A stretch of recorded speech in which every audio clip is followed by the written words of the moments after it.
Hello and welcome. I'm Nick Bailey, and this is From Day One. Please welcome to our webinar. In this one, we're going to be exploring a pressing topic, new ways of working in a post-pandemic world. COVID-19 has left the conventional workplace behind. Organizations and leaders are imagining what comes next. So what are the critical issues that will affect their employees and stakeholders? This crisis has presented a need and an opportunity to rethink basic elements of how and where people do their work. What's going to keep them safe? What's going to keep them productive and innovative? How can employers double down on diversity and inclusion in an era characterized by remote work and economic headwinds, all the while trying to navigate the changes with a sense of purpose? Before we dive into this topic, we'd like to thank our partner on this, McKinsey & Company. I'll tell you a little bit about them. McKinsey & Company needs little introduction. They are a global management consulting firm committed to helping organizations create change that matters. Their COVID Response Center is a way to support and amplify the many ongoing and urgent efforts that aim to first safeguard lives and then livelihoods, while helping communities that are dealing with the fallout of this global pandemic. Now for a few quick logistical things. This webinar is being recorded. It'll be available on demand about 24 hours after this event. So look out for an email from us in about 24 hours with that link. That email will also have info on how you can get professional development credits for this session from the Society of Human Resource Management, SHRM, SHRM.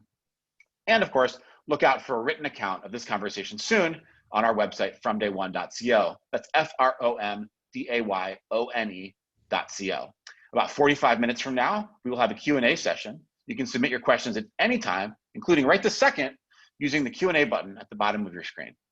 So now I'd like to introduce our speaker, Kausik Rajgopal, the managing partner for McKinsey & Company's Western US region, and our moderator, the future correspondent, Bryan Walsh.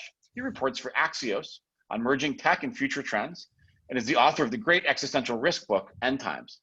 Thanks, Bryan, and over to you. Great. Nick, thank you so much. Kausik, we can start, from your perch in Silicon Valley. I mean, you must have a pretty good sense as to what companies are doing to try to respond to, the crisis period first, now this new normal, and then what's going to come next. So what are you seeing with the people you work with your clients, in terms of how they're adapting their working practices to the current conditions? Well, thanks, Bryan. It's great to be here. Before I answer that question, I think it's important to acknowledge this is an unprecedented humanitarian crisis.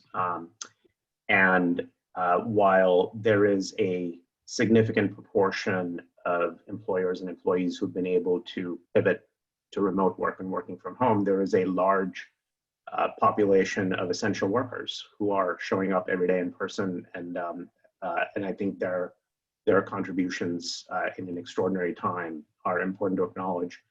On the remote work and the pivot to your question, indeed, the crisis has forced many organizations, ourselves included, to challenge our thinking and orthodoxies, to ask what work needs to be performed in person. Can we engage with customers and clients without traveling? What technologies do we need to put in place to create more efficient and effective remote working models in this new world? And in many ways, the last few months have been a vast economic experiment. It has proven in a positive way that significantly more jobs than we thought could be performed remotely. Just to take one example, many technology companies, particularly in Silicon Valley, historically have pivoted to an agile working model, not just in technology, but across functions. And the definition of agile ways of working is cross-functional teams that are durable, and more often than not are co-located. And that presumption that they need to be co-located was obviously appended as we went to remote work in the course of this pandemic.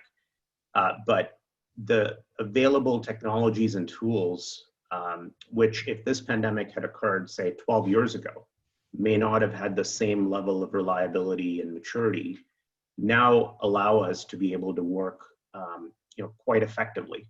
There are challenges that come with it, including how do you ensure inclusion for teams that are working remotely, and those are things that we and many of our clients are working through.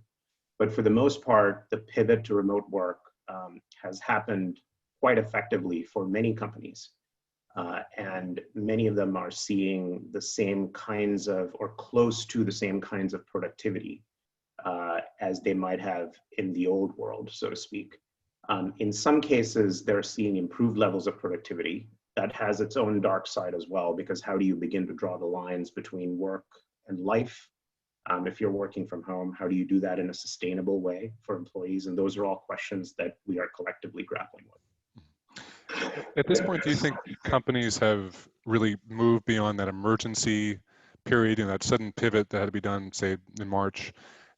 Are they on a clear path to what's going to come next? Are they still adjusting to this? Obviously, it's a little hard to know the future because the future's not just up to us, the future's also up to the virus as well. But just looking at maybe that glide path from, say, mid-March to now to the future, where you think a lot of companies are.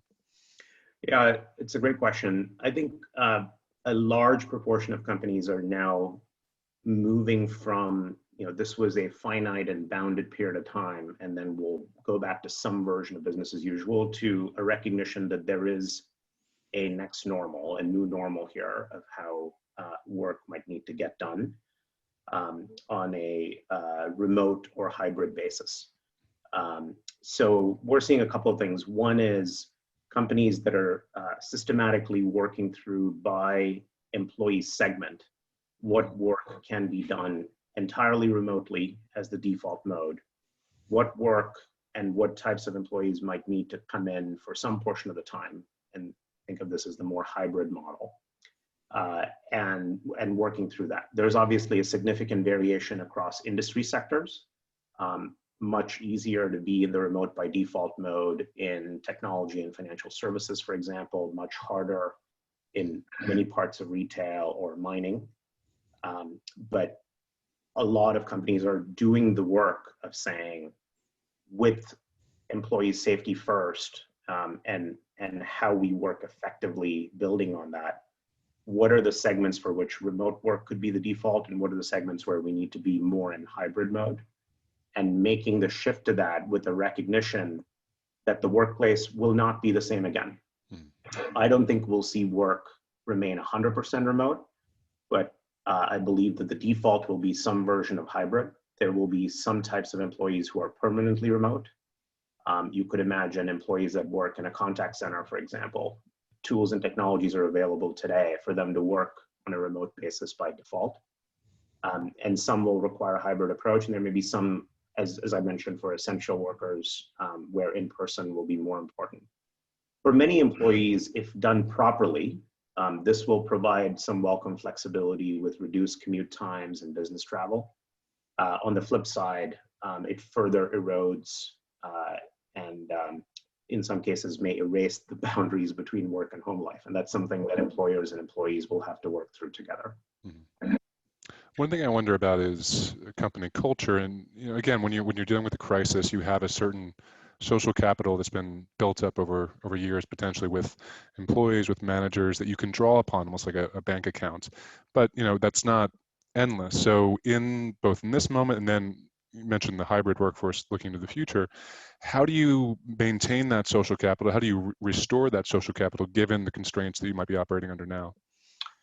It's a huge challenge, and I include us as an institution in that.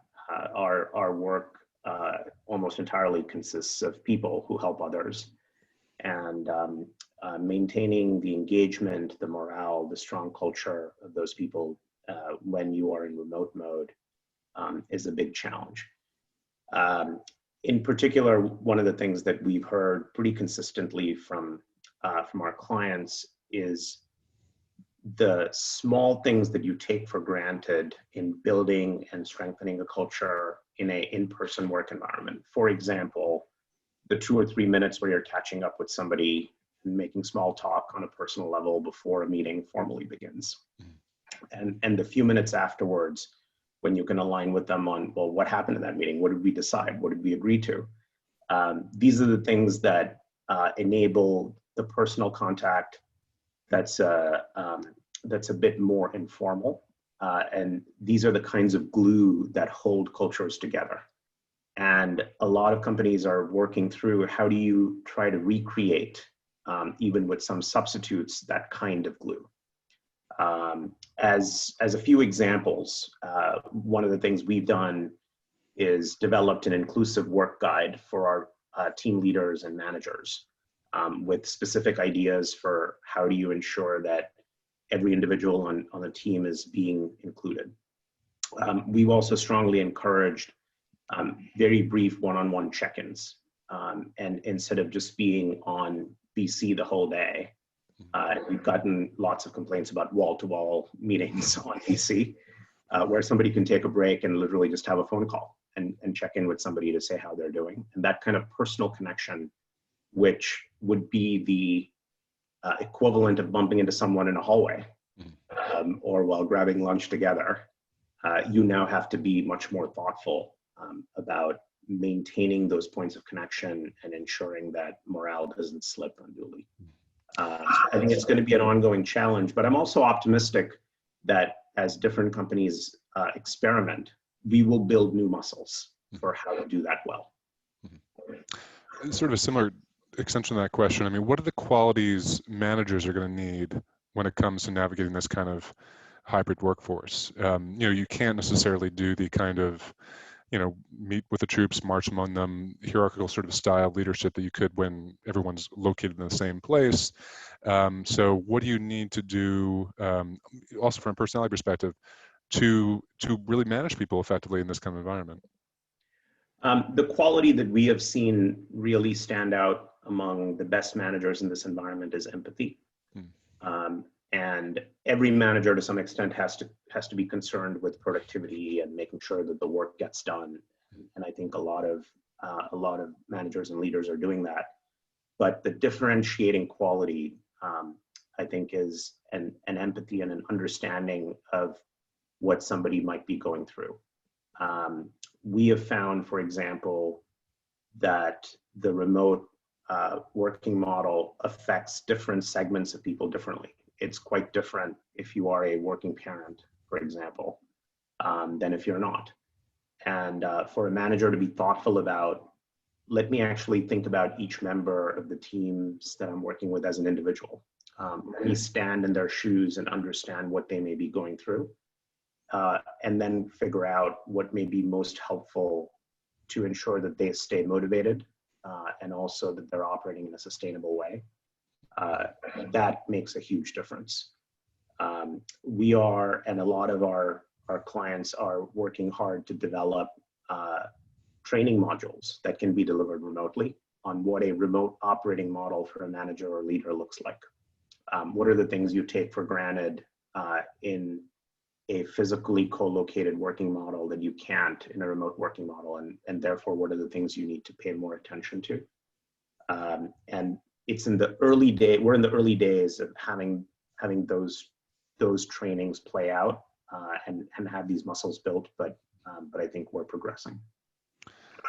In a hybrid workforce, if you do have some people who maybe go into the office more often, those who remain remote, maybe very rarely go in, how do you prevent kind of two cultures, one perhaps the ones who are closest to whoever the manager is, the boss, from sort of gaining preference over time simply because of that geographical proximity? I mean, how do you make sure those other people are included as well, so they all feel as if they're part of one company, not just, okay, here's the main people and here's everyone else out there in their own homes? Yeah, it's a great question. And I don't have perfect answers for that, except to say that it's important to be vigilant and to be as transparent as possible to make sure that leaders are being inclusive and we don't backslide from that. Many companies, ourselves included, are doing a weekly pulse survey to check in on how everybody's doing, right? And at least at a segment level, I mentioned working parents. It's important to think about, colleagues of color, right? We've had a summer where our Black colleagues in particular, with the murder of George Floyd and related events, have felt extraordinary levels of stress. And it's important for leaders and managers to be on the front foot and making sure that they're engaging with everybody. My sense is that you will see variable progress depending on how much attention is paid up front to engaging everybody, so that you don't end up with a two-tier, or some colleagues are closer to the leaders than others. it will be imperfect, but I think that enough companies, from what we're seeing, are focused on these questions that we will make progress. It may be slower than many of us would like, but I believe it will happen. We've had periods of time when remote work in a big way has been experimented with before. Sometimes it's been abandoned. Obviously, Yahoo is probably the best example of that in terms of going back to very much an office-focused culture in the past. Are there sort of lessons that can be learned from those past experiences? And, keeping in mind as well, as you noted, I mean, a lot of this is possible because of technological tools that were not available in, 2012, 2013, let alone before that. So I think the great thing about experiments with both fully co-located and remote teams is that we have enough case law to get a sense for what works. Even with those technology companies that emphasized a work in person approach before, many of those were global. And so almost by definition, even in that context, you may have had VCs or phone calls or collaboration modes where some portion of the team at least is not in person. So there were some muscles built of how do you work in a remote manner. I think that part of the muscle that we're building now is what are the kinds of things that could be done in a, say, larger group team setting on a video conference like this versus something that may require more of a one-on-one interaction. What is the moment when you may just want to pick up the phone and coach somebody as opposed to problem solve or work through something as a group? And those are skills that I think were developed depending on the institution and the extent to which they encouraged remote or hybrid working models even before the crisis. But we're now on fast forward where those muscles are being built. If we step back and think about what we learned from the collective history of those experiments, I think we learned that it was important to engage and ensure that all members of the team were included, that there was clarity on the goal, even when working remotely, and that in particular for managers and leaders to invest in coaching others as opposed to trying to do the work themselves made a big difference. And I'm hopeful that in this model that we're in right now, that those will continue to develop. Thinking about tools, do you try to recreate the office environment as much as possible digitally? You mentioned sort of online whiteboards, things like that, or is that potentially a mistake? By which I mean, do you actually risk just copying in an inferior way what works perfectly well when we're all face to face, but will not translate as well online? Do you have to sort of invent something new rather than just try to bring that over as much as possible? Yeah, the muscle memory is very much to try to recreate the physical space, right? And if you step back and think about it, a lot of the tools, including the one that we're using right now, play to that. And some of that is unavoidable and actually helpful because as humans, as social animals, as creatures of habit and comfort, we often do our best work when we are in fact comfortable and engaging in modes that we know. At the same time, I think it's important to step back and not make that the full default, but find ways in which we recognize that working remotely means we need to do something different. So as an example, I mentioned earlier the challenge of missing the 2 minutes before and 2 minutes after a meeting of personal interaction that isn't formally part of the meeting. And the 2 minutes after, like when you're sharing an elevator ride with somebody after a meeting, back in the days when we could all on elevators, you might use that time to confirm with somebody what you thought your takeaways were from the meeting and what you thought somebody else's takeaways were, and make sure that everybody is on the same page. You could imagine that we have remote tools where every attendee in a meeting has the ability to record a brief 30-second video on their takeaways after the meeting has ended. And everybody gets a copy of each person's individual video. And so the team leader who is convening the meeting actually has a sense for where there may be alignments or misalignments that need to be clarified. That's a very simple example of something that I could imagine in a hybrid remote work from home environment is a new tool that emerges in a technology context. And it doesn't exactly replicate the in-office physical modes of interaction, but it provides the same kind of service and the same kind of underlying interest from a work perspective, which is we want to know that that meeting was productive, and we want to know that we all walked out of it with the same understanding. I think those kinds of things would be something that I expect will happen, right? Given the innovation that we're already seeing.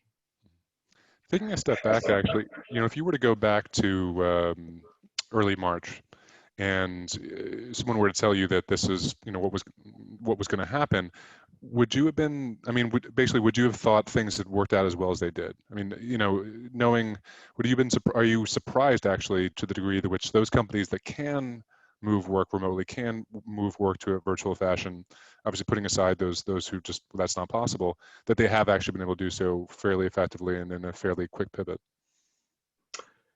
It's a good question. Perhaps a two-part answer. I think I would have said in early March, certainly surveying the state of available technology, if you asked me, is it technologically feasible to move to remote work as the dominant or perhaps sole mode of working, I would have said certainly yes. If you asked me, would that have been as productive as many companies are seeing, or as successful or as sustainable as many companies are seeing, I might have been more circumspect. And that has more to do with muscle memory and human and cultural considerations, which we've touched on, and less about the technology considerations. So if we step back in the context of a terrible time with the pandemic, I do think it's worth a moment to pause and celebrate what a lot of institutions and employees have accomplished with the work from home remote model, which is that by and large, obviously with some exceptions, it seems to be working. There are important watch outs on inclusion, on sustainability and so forth, which we can talk about, but for the most part, I think we could look at the last few months and view it primarily as a human achievement rather than principally as a technology achievement, because the technology feasibility was known and understood in early March. What we didn't know was that it would work well for us as human beings in how we relate and connect with and work with each other, and I think that experience we should look at as a sign of positive, at least a positive leading indicator, right? Since we might be in this mode for a while, to continue. Thinking about that question on sustainability, I mean, this is also a very high pressure time. How should managers try to stay ahead of the burnout that might come with this? You mentioned the importance of knowing what's going on in your employees' lives, probably even more important than when you're working in a physical space, who might be facing pressures on family or from issues in society as well. But any tips in terms of, so you're not waiting until that burnout moment happens, but actually be able to sort of foresee it in a way that might help your employees out before they get to that point? It's a great question. And I think for a manager or a leader to have the peripheral vision beyond productivity, beyond whether the work is just getting done in the way that they would like, at the pace that they would like, is having a checklist kind of person by person that you're working with. And as we know, consistently studies report that the lived experience of most employees at work really has to do with how they're interacting with and being coached by and being treated by their boss, by their immediate supervisor. So if you are one of those kind of, leading at the front line, a manager or a leader, having the peripheral vision to really think at an individual level about how somebody's doing, reaching out to check in with them, using the data you've got. I mentioned the pulse surveys, which we can talk about a little bit more, which a lot of companies are using, and being able to make adjustments, right? So in some cases, being able to say to somebody, maybe you should just think about taking a day off. And many companies are giving a high level of flexibility, right? Some additional days to take time off during this period. Many companies are considering institutional policy changes like access to childcare, particularly as parents of kids deal with the return to school or lack thereof during the fall. So there is some institutional support that is helpful, but at the end of the day, there is no substitute for an individual leader or a manager to have a view of everybody on their teams and how they're doing, and being willing to engage them directly to check in, and giving them the space to be honest about a response on how they're doing. If you can create that space, what we're seeing is that institutions where that's happening at some scale, they're able to navigate through this with a decent amount of sustainability. It's obviously hard, right? I used the word celebrate earlier, and I should really put that in context, which is none of this is ideal. It's very challenging for all of us. Even more fundamentally, it's challenging for different segments of employees in different ways. And being thoughtful about that is really important. So, at Axios, we've adopted a policy where we give all employees one extra day off per month, sort of mental health day, which we found really useful for that. They can pick and choose when they want to use it. And I didn't actually know why we were doing these pulse surveys every week, why they were asking me how I was feeling. Now I do actually. I mean, how that specifically, how are those useful? Because now that I understand them, I'd actually love to hear how they're used there. Yeah, so we do a weekly pulse survey. Lots of companies are doing this, as you noted, where we ask simply how somebody's feeling. Good, great, okay, not great, and and some companies are also asking, are you highly stressed, right? So there may be a fourth category. The benefit of doing it is twofold. One is the frequency with which it's being done. In most cases, it's weekly. Gives you really a week-to-week pulse of how people are feeling. The second reason it's helpful is if you can get some distribution. So we have a view, for example, by geography, where some of the hot spots may be, where people are not feeling that great. In some cases, we found that those tracked the incidence of the virus. And we certainly saw an uptick in stress levels across the country around the time when the protests were peaking a month or so ago. And just giving managers and leaders the tools to be able to then follow up, right? It could be, in this particular geography, I need to check in with people more. We have emphasized individual check-ins with all colleagues in our affinity groups. So our Black colleagues, our Hispanic Latinx colleagues, our LGBT colleagues, and because it's quite clear that for them, there are elevated levels of stress at certain periods, and just knowing that you're not alone and that your leaders are thinking about you makes a difference. And many companies are doing that, right? Which is great. As we get into this continued remote operation mode, it's important to not let up, right? To not feel like that is a one and done type of activity, but that we actually use this weekly pulse as an informational tool to understand where some additional reach out, some additional support may be helpful.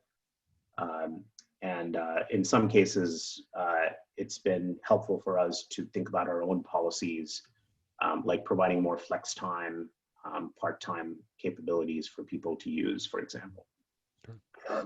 Just a reminder to everyone to send in your questions. We'll probably get to those in about 15 minutes. But one thing, we've talked a little bit about diversity and inclusion. I do wonder, is there potentially an upside on that issue to this shift? I mean, if you're no longer as bound geographically in terms of hiring, for instance, I mean, does that potentially enable companies to look to create a more diverse workforce, diverse geographically, diverse racially, diverse any way you might want to look at, actually? Absolutely. I think it's one of the silver linings of the crisis. And our experience, both with ourselves and with our clients, certainly has been, if you make it a priority to have a more diverse and inclusive workforce, you can absolutely make it happen. But you can certainly look at the crisis as a giant forcing mechanism to revisit commonly held presumptions And certainly in and around Silicon Valley, we see technology companies now giving flexibility for employees to be based wherever they might want to be. It might, over the medium to long term, have the effect of ameliorating some imbalances, right, that we've seen really peak over the last few years, like in cost of living in certain hotspots.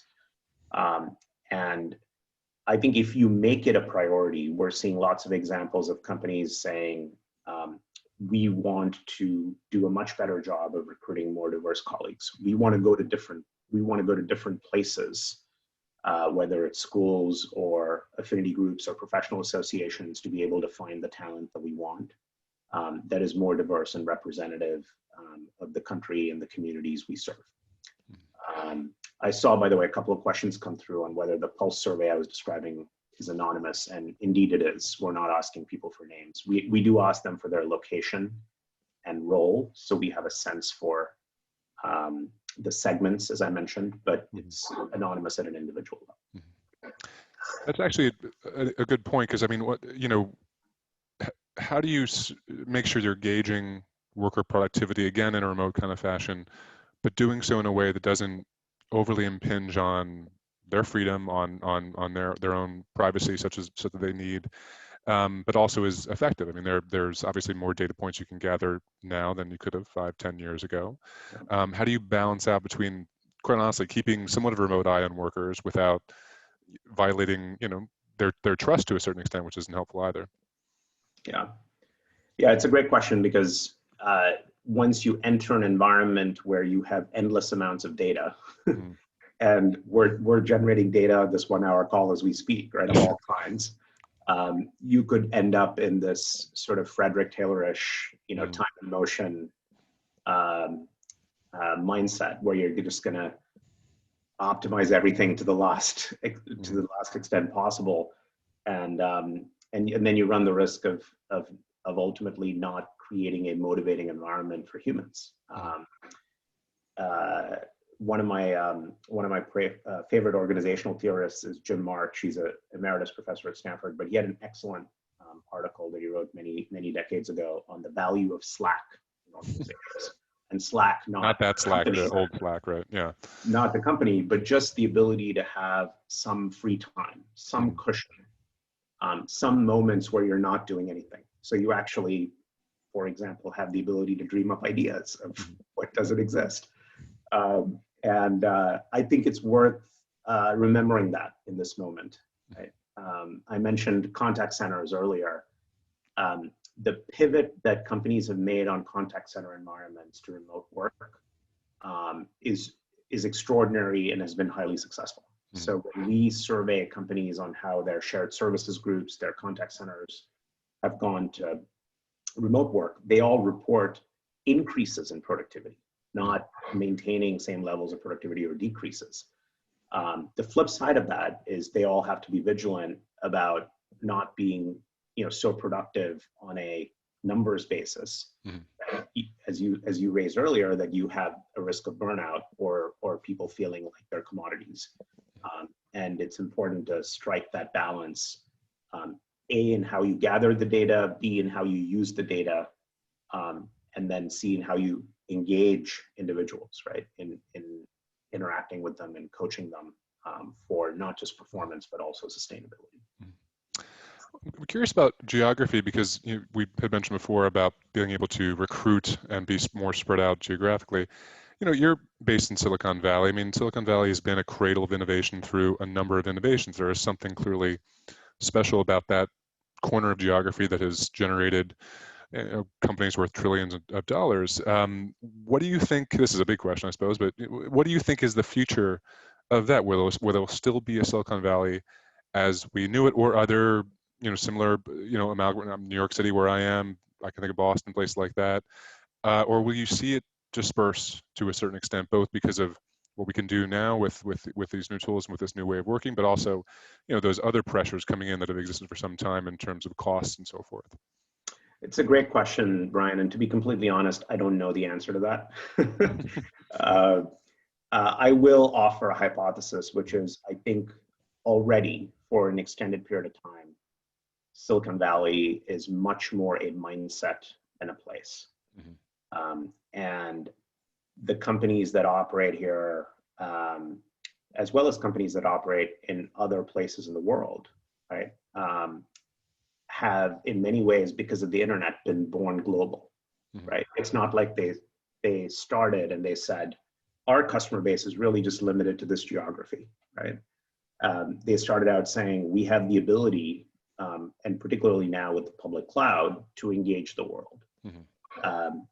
So my hypothesis would be that we see more dispersion, and we see the flowering of more businesses that are in different parts of the world, each adapting to their context and innovating. It doesn't mean that I believe Silicon Valley is somehow diminished, right? I think Silicon Valley continues to remain incredibly important.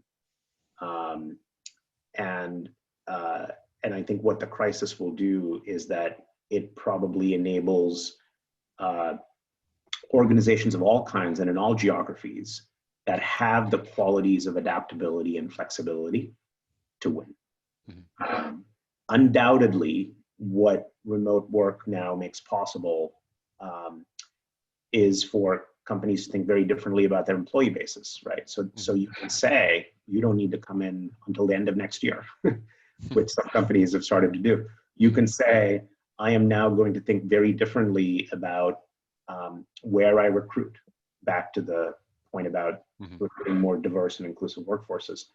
And that means you could really open up the aperture and say, we want to be somewhat borderless in the talent that we recruit, and to be able to employ that talent over a long period of time without having a mindset of, gee, for that talent to advance, they really need to come into a physical headquarters building and build connections at the headquarters with the people that matter, right? I mean, these are pre-COVID cultural tenets, right, that may not hold anymore as we go forward. I'm curious if you could tell us actually how your own working life and schedule has changed immediately pre-COVID to now. I'm guessing you're no longer getting on a flight quite as often as you were before, but just I think we'd love to know what that's like. Yeah. So I break it into two phases, which was the first month after we went to the remote work from home model. It felt like an unsustainable sprint. And after some adjustments after that month, it feels a little bit more like a sustainable marathon. A couple of things that characterize the unsustainable sprint. One is I lost the excuse of being able to say to somebody, I'm going to be on a plane at that time and I can't join that phone call. And that was true for a lot of us, right? And I don't think that's unique to us, but if you are part of a global organization that works globally, you could get invited to a 4 a.m. really important video conference with a client in another part of the world. And I found that I was reflexively saying yes to a lot of those. The other thing that characterized the challenging sprint aspect for me was, by default, I slipped into wall-to-wall Zoom and Teams calls. And it took me a little while to realize I only think I'm looking at a person. I'm really looking at a screen. And I intentionally then built in some windows of time where I could take a short walk around the neighborhood. And I also worked through, with some deliberation, does this really need to be a video conference? Right? Could it be a phone call? And so I've done lots of what I call walk and talks, where the other person is also taking a walk. I encourage them to take a walk. I'm catching up with them. I'm taking a walk. We spend a couple of minutes at the beginning and the end describing what we see and how we feel. And that feels like a much more sustainable human interaction. It's not like that's going to be the default, because obviously there are productivity benefits to the wall-to-wall video. But putting in a little bit of that every day feels like the mortar between the bricks of a more sustainable marathon than an unsustainable sprint, which was just wall-to-wall brick.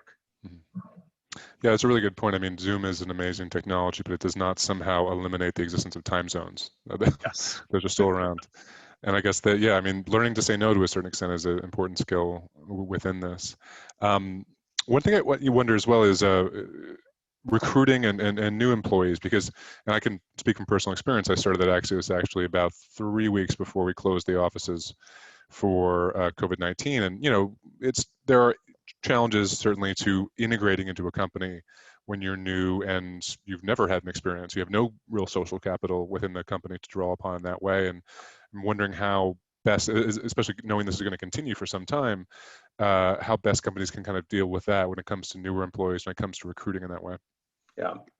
So we have a live experiment to share on that and learn from, which is that we continued our summer intern program. Right. We have several hundred colleagues, MBA students, graduate students, undergraduates who come spend the summer with us. And you could easily imagine we could have said, wow, that's hard to do in a remote work from home model. Maybe we should not do that this summer. We decided that from a talent perspective and from a diversity and inclusion perspective, this was our most diverse summer class ever on just about every dimension because of a decade-long set of efforts that we've had underway. We said it's important to continue it, and we did.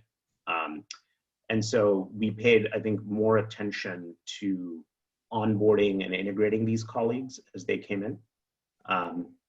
That included what might have normally been an in-person week-long onboarding into more video-based onboarding. But it also included surrounding these colleagues with a bit more deliberate support, including a buddy system, sponsors who were checking in with them a bit more frequently than they might have been if it had been an in-person experience. And I'd say for the most part, it worked very well. And we know of several companies that are doing similar things, right? Mm-hmm. Being deliberate about saying,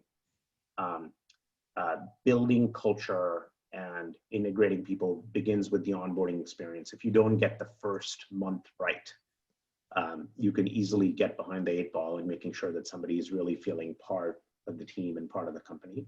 Mm-hmm. And so there's a lot of effort underway with HR and leadership teams at so many companies that are thinking quite deliberately about these moments of truth when you onboard, right? What is the first time you meet the people you're going to be working with? What is the first time you meet with your supervisor? What does that look and feel like? What is an interaction with an assigned mentor or sponsor in a remote environment feel like? And I think there will be guidelines and best practices that emerge from a lot of what's being done right now that'll be very helpful in that regard. I think Nick, do you want to come back and intro in the Q&A? Sure. Thanks, guys. Thanks, Bryan. Thanks, Kausik. This has been a really, really informative chat. Thanks to all of you guys out there who are watching and participating. This is New Ways of Working in a Post-Pandemic World, and we are from day one. We have a ton of questions, more than usual even. And so at this time, we're going to start taking those from the audience. Bryan, back to you. Okay. Yeah, this is a question from David. What risks are there to innovation and collaboration, specifically as we spend more and more time in really a remote-only environment? I mentioned a couple as we spoke earlier. One is the value of Slack and making sure that you give people the Slack or the free time to ideate and innovate. The other is to make sure that colleagues and employees are able to make unusual connections. And what I mean by that is new innovations often arise from chance conversations, the serendipity of bumping into somebody who may not be on your team, right? And they're working in a different part of the company, they're thinking about something else. I do think there is some risk that we lose that unless companies are quite deliberate about finding spaces and forums to encourage cross-team, cross-business, cross-function sharing of ideas, or even just having open-ended brainstorming sessions of what could be new and different. So I'm cautiously optimistic based on what I've seen so far, but I think it's a great question because we'll need to be vigilant to make sure that we don't lose that capacity for innovation and just begin to focus on what we call the first horizon, which is the very near term, next quarter, next year. The truth is the great innovations come from people who think about the second and third horizons, right? What is life and work going to be like 3 to 5 years from now or 10 years from now? And we need to create the space quite deliberately to ensure that we don't lose those conversations and thoughts. So a question from Alan, what will the new normal look like for your firm, especially with traveling to your clients? I mean, I'm not sure whether you've begun doing that again or whether you foresee that happening again in the future, but just, what you see that, especially for maybe a little bit further down the line. I imagine and I expect it will happen again. Mm-hmm.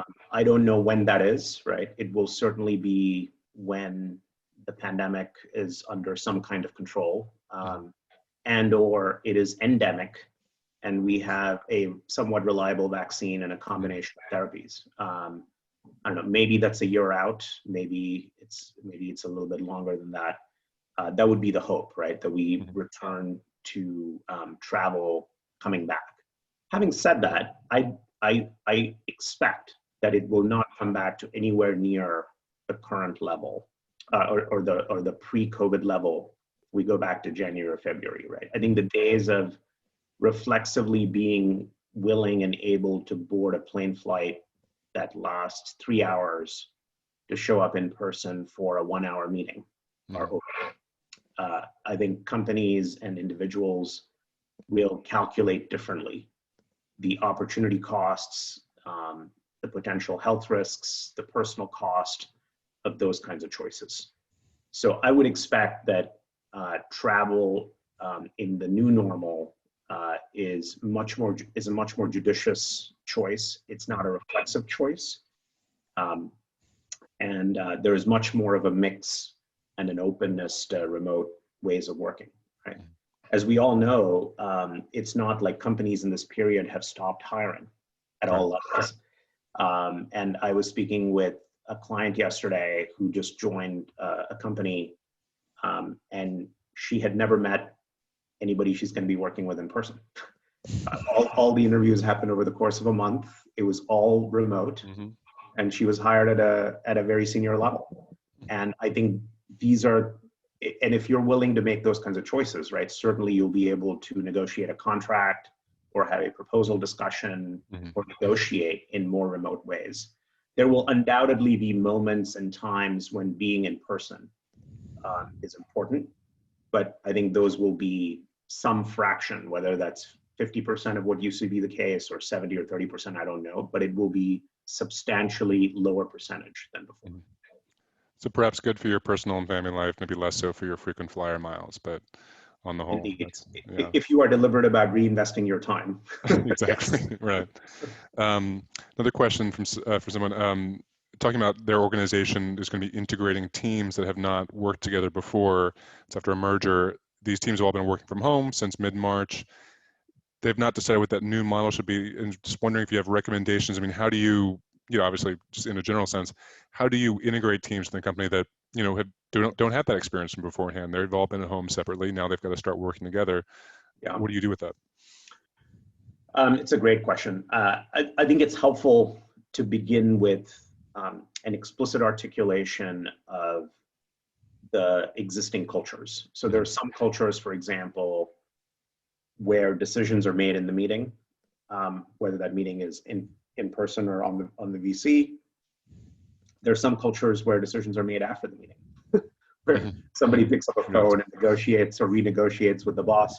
I think it's helpful to make those kinds of cultural norms explicit and have a conversation about that as a grounding before jumping into, we're going to work in this mode or that. A second thing that we're seeing is quite helpful in merger contexts is at an individual level for teams that are coming together, for individuals to explicitly share work preferences and potential triggers, what matters to them, right? It's really important for me, to have 30 minutes early in the morning to work out, right? And having those kinds of conversations explicitly first at a team dynamic and individual preference level can be good foundation before we get into, okay, here's how we're going to get together. I expect that for the foreseeable future, in a merger context or in other contexts, teams will need to work remotely, right? So again, being explicit about team norms in a remote environment. And one of the clients we're working with is doing something quite interesting. They're actually also laying out team breakpoints. So what are some areas where we could fail, right? And just almost doing a pre-mortem of we could fail if, and designing mechanisms, whether that means we're just going to sort that out in the chat before the meeting ends, or we're going to record these brief videos and what we took away, whatever the mechanisms may be. Being explicit about that up front can be very helpful. This is a question from Cindy. What are the things that can be done for those who cannot work remotely to feel safe in their workplace? And that's, every company is going to have those, even companies that are, mostly tech, there's going to have to be people on site sometimes. So what, beyond the safety, what do you actually do for them? Both to sort of, recognize what they're doing also, but also to ensure that they have the best possible environment. Yeah, it's a great question. It's a tough one because we haven't seen large numbers of people in non-essential work, if you will, right, come back to the workplace. So I think we will need to build the case law, if you will, and the best practices as we go. A couple of thoughts and what we're seeing in the planning that companies are doing, right? One is absolutely to be very conscious of safety first. And that can take lots of different forms, right? It could be temperature checks. There's always debate about how effective those may or may not be because of asymptomatic transmission. But a lot of companies are doing very good work on thinking through distancing in a physical workspace, right? And how do you maintain distancing in the context of things like, lunch at the office? And, do you do that? Or if you do that, how do you do that in a staggered way so you don't have a large number of people in the same space at the same time? But for people who do return and are perhaps more on the physical end of hybrid, making sure that they connect in an integrated way with the full team and not just with the people who are also in person is important, so that you don't have these kind of cultural silos emerge. Beyond safety, that's an important consideration that's come up.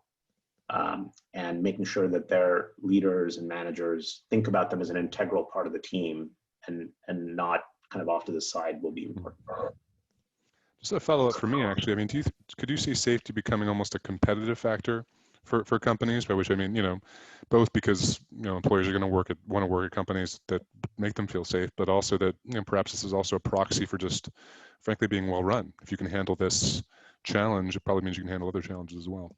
Yeah, I expect so, Brian. I think that we have gone through this phase of the pandemic where we have looked at the companies that are more flexible and innovative, and the marker of that has been how well they pivoted to remote work, right? I think maybe the next phase is this hybrid phase, and as people come back, we are going to see examples and possibly headlines, right, of which companies, which institutions are handling that in a more effective way, both from a health standpoint and a sustainability standpoint. So absolutely, I think it could be a marker, it could be a source of differentiation. If the disease becomes endemic, you could imagine that there is an extended period of time, right, maybe a few years, where you don't have perfect interventions, but you have reasonably good interventions with some combination of a vaccine and therapies, but it's still circulating in communities. And so you still need to be vigilant as an employer to be able to say, what is the environment I'm going to create that is safe and secure for my employees?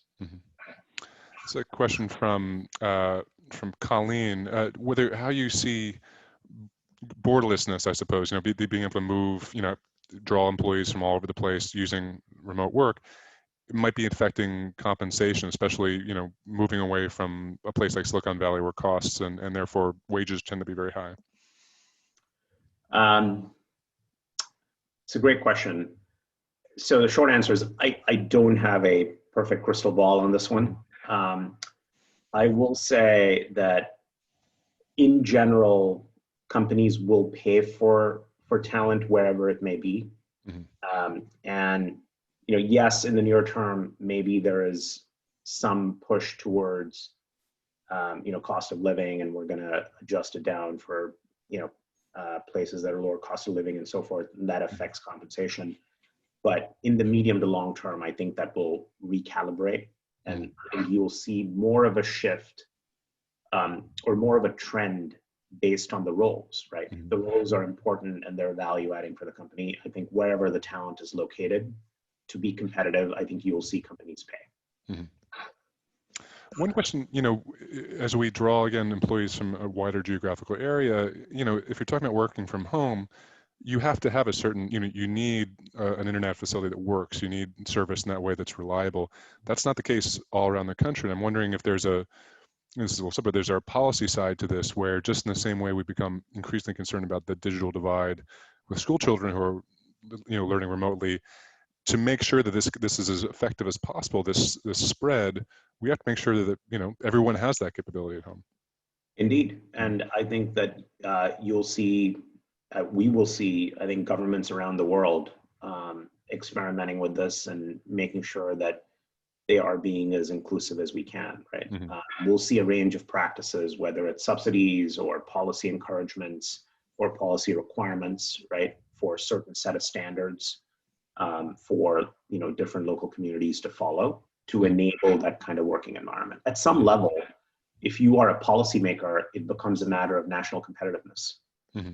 And I think that in a world that is more borderless because of technology, and by the way, in a world that at some level is already deglobalizing, mm-hmm. and you see countries put up more barriers because of the virus, right, for safety reasons, mm-hmm. both of those will intersect in an updated and evolving set of policies to create this kind of inclusiveness, right, that will be required for companies to be productive and for countries to be competitive.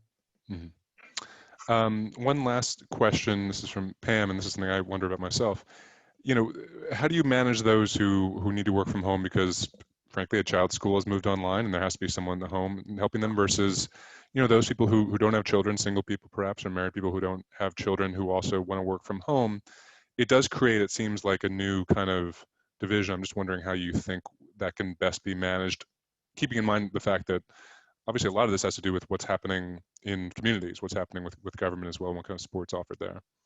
Yeah, it's a great question. And I've personally experienced it, right? When I've checked in with colleagues, who are living with a significant other but don't have kids. I remember checking in with somebody in mid-April and the view was, oh, we're doing great. We're not traveling. Yeah, we're great. seeing each other for dinner every night. But then you talk to somebody who's a parent. I'm a parent. I have two kids in primary school, mm-hmm. and it's much more challenging, right? And by the way, one other segment that I think it's important for all of us to have awareness of as leaders is colleagues who may have family or friends who are medical professionals. Mm-hmm. Because the level of stress in that community on the front line of this virus is pretty extraordinary.